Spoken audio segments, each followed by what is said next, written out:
नमस्कार दोस्तों, study post CAPF में आपका स्वागत है। आज एक नए वीडियो में। आज हम इस वीडियो में बात करने वाले हैं SSC GD 2018 regarding good news निकल के आ रही है। बहुत ही बिग अपडेट निकल के आ रही है। बीएसएफ के डॉक्यूमेंट प्रॉब्लम कैंडिडेट्स का जो यूपी के हैं उनका ज्वाइन लेटर इशू कर दिया गया है। उस ज्वाइन लेटर को मैं आपको दिखाऊंगा, उसमें डिटेल में बात करेंगे। उनका ज्वाइन लेटर मैं आपको डिटेल में पढ़ के बताऊंगा।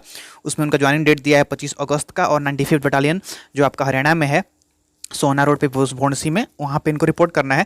तो आपको डिटेल में आपको ज्वाइनिंग लेटर दिखाता हूँ। चलिए शुरू करते हैं। अगर आप पहली बार मेरे चैनल विजिट कर रहे हैं, मेरे चैनल को सब्सक्राइब करके बेल आइकन को प्रेस कर दीजिएगा, ताकि एसएसजीडी के रिगार्डिंग, स्पेशली एसएसजीडी के रिगार्डिंग कोई भी इन्फॉर्मेशन लेटेस्ट आएगी आपको मेरे चैनल के तो सबसे पहले मिल जाएगी। चलिए शुरू करते हैं। सबसे पहले मैं आपको इस ज्वाइनिंग लेटर को दिखाता हूँ। सबसे पहले मैं बताऊंगा कि बीएसएफ के बहुत सारे ऐसे कैंडिडेट थे जिनका बायोमेट्रिक मिसमैच था, उनका भी सेंट्रल रीजन की वजह से रोका गया।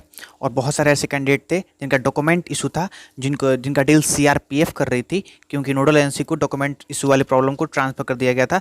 तो वहाँ पे डॉक्यूमेंट का इशू सॉल्व करके और कंसर्न डिपार्टमेंट जो कैंडिडेट को अलॉट किया गया था बीएसएफ, उसको ट्रांसफर कर दिया गया और बीएसएफ ने ये ज्वाइन लेटर इशू किया है। देखिए यहाँ पे ऊपर देख सकते हैं, महानिरीक्षक मुख्यालय बल मुख्यालय सीमा सुरक्षा बल वेस्ट ब्लॉक, ठीक है। आप डिटेल देख सकते हैं जो दिल्ली का हेड ऑफिस का जो मेंशन किया गया है। ये कैंडिडेट का डिटेल है, जो यूपी के कैंडिडेट हैं, ठीक है।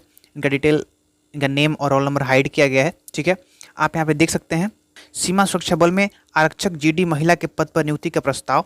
इसमें देखिए क्लियर मेंशन किया गया है, कर्मचारी चयन आयोग द्वारा आयोजित आरक्षक जीडी सीएपीएफ 2018 की भर्ती प्रक्रिया के दौरान सीमा सुरक्षा बल में चयनित होने के बाद मुझे आपको यह सूचित करने का निर्देश दिया हुआ है कि आपको सीमा सुरक्षा बल के वेतनमान, ठीक है, में कार्यभार ग्रहण करने की तारीख से आरक्षक जीडी महिला पद के लिए सामयिक, ठीक है, रूप से बशर्त पीएसटी पीईटी के बुकलेट को कॉपी प्रेषित करने और नीचे दर्शाए गए दस्तावेज को प्रस्तुत करने पर ही ज्वाइनिंग की कार्यवाही की जाएगी। देखिए इस मीन्स कि यहाँ पे इनका ज्वाइन लेटर इशू किया गया है और जितने भी डॉक्यूमेंट्स इसमें मेंशन किया गया है वो डॉक्यूमेंट्स दिखाने के बाद ही इनका ज्वाइनिंग दी जाएगी, ये ऐसा मेंशन किया गया है। इसमें आगे मेंशन करता है, सीमा सुरक्षा बल में आरक्षक जीडी महिला पद से रूप में अपनी नियुक्ति का प्रस्ताव स्वीकार होने पर आप औपचारिक नियुक्ति के लिए दिनांक 25 अगस्त 2021, आप देख सकते हैं यहाँ पे क्लियर मेंशन किया गया डेट 25 अगस्त 2021 को,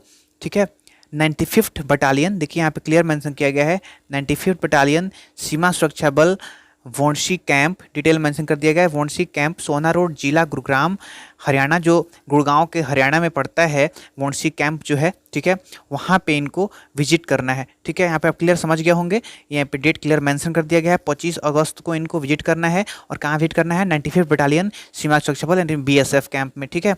इसमें आगे मेंशन किया गया है, आप समय समय पर यथा संशोधित सीमा सुरक्षा बल अधिनियम, इसमें डिटेल मेंशन किया गया है, अधिनियम 1968 तथा सीमा सुरक्षा बल नियम 1969 और बल के अन्य सदस्यों पर लागू केंद्र सरकार के आदेशों, नियमों और विनियमों के में शासित होंगे, ठीक है। जहां तक पेंशन का मामला है, आप केंद्रीय सिविल सेवा असाधारण पेंशन संशोधन नियमावली 2003 के अधीन लागू नई अंशदायी पेंशन योजना से शासित होंगे, ठीक है। इसमें क्लियर मेंशन किया गया है और भी जो डिटेल है उसमें सब कुछ आप पढ़ सकते हो, डिटेल में क्लियर मेंशन कर दिया गया है। इट मीन्स ये बहुत ही बिग अपडेट निकल के आ रही है। एक और इम्पोर्टेंट यहाँ पे है, यह पद अस्थाई है, ठीक है। ये प्रोविजनल होता है 2 ईयर्स तक, लेकिन इससे भविष्य में अस्थाई के लिए जाने की संभावना है। यदि यह अस्थाई पद खत्म किया जाता है तो बिना कोई कारण बताए आपकी सेवाएं समाप्त कर दी जाएंगी। इट मीन्स ये रूल है, 2 ईयर्स का प्रोविजनल पीरियड होता है, प्रोबेशन पीरियड, उसको आपको कंप्लीट करना होता है। उसके बाद आपको अस्थायी रूप से नियुक्ति दी जाती है। यदि आप 10 वर्ष के सेवा काल के दौरान कहीं और कोई नौकरी स्वीकार करने जिसके दे जा चुका हो के अलावा अन्य किसी कारण से आप स्वेच्छा से सेवा से त्यागपत्र देते हैं, तो आपका त्यागपत्र केवल तभी स्वीकार किया जाएगा जब आप बीएसएफ से दिए गए प्रशिक्षण का खर्च अथवा उसके द्वारा आहरित अंतिम वेतन एवं भत्तों की अपनी हकदारी के आधार पर 3 महीने के वेतन एवं भत्ते इनमें से जो भी अधिक हो सरकार को लौटा दें। इट मीन्स ये क्लियर मेंशन किया जाता है। इसमें आप भी जानते होंगे कि अगर आप 10 ईयर्स के पहले अगर आप जॉब को छोड़ते हैं तो इसमें होता क्या है कि आपको पूरे ट्रेनिंग का खर्च, नहीं तो ट्रेनिंग के बाद अब 4-5 साल तक जॉब किए तो जो 4-5 साल के बीच में आपको जो सैलरी मिलती है उसमें जो सबसे मैक्सिमम होता है वो आपको लौटाना पड़ता है। उसके बाद ही आपको अपना त्यागपत्र दे सकते हैं, ठीक है, रिजिग्नेशन दे सकते हैं। तो क्लियर, ये बहुत ही गुड न्यूज़ निकल के आ रही है। बीएसएफ, सबसे पहले बीएसएफ के जितने बायोमेट्रिक मिसमैच वाले कैंडिडेट हैं उनका तो वेरिफिकेशन प्रोसेस हो रहा है सीएपीएफ में, लेकिन जितने भी डॉक्यूमेंट मिसमैच वाले कैंडिडेट थे, जिनका डॉक्यूमेंट का डिस्पेंसरीज था, जिनका जिनका सीआरपीएफ वेरिफिकेशन देख रही थी, या फिर जितने भी सीएपीएफ हैं वो अपना वेरिफिकेशन देख रहे थे, उनका वेरिफिकेशन प्रोसेस कंप्लीट करके उनका ज्वाइनिंग लेटर इशू किया जा रहा है।